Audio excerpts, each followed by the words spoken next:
সমাজে এই যে ইফটিজিং হয়, আপনার বোনের বয়সী একটা মেয়েকে কিছু বকাটে টিটকারি করে, এই বলে সেই বলে, নোংরা কথা বলে, রাস্তায় দেখেও আপনি পাশ দিয়ে না দেখার মতো চলে যান কেন? আপনি দাঁড়ান না কেন? আপনি দাঁড়ালেই তো থেমে যাবে, কারণ সত্যের যে শক্তি তার সামনে মিথ্যা মুখ থুবড়ে পড়ে। আপনার সামনে ও কিছুই না, নাথিং।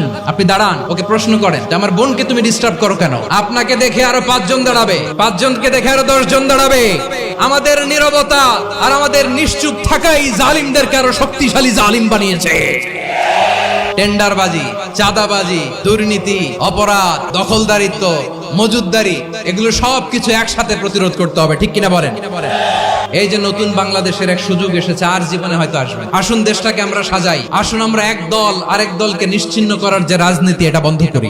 সব দলের প্রতি আমার আহ্বান, আল্লাহর শপথ নিয়ে বলি, এই নাসিহাত গুলো সবার জন্য, সব দলের জন্য, সব মতের মানুষের জন্য। আমরা কোনো দলের প্রতি মানুষকে ডাকি না, আমরা ডাকি ইসলামের দিকে।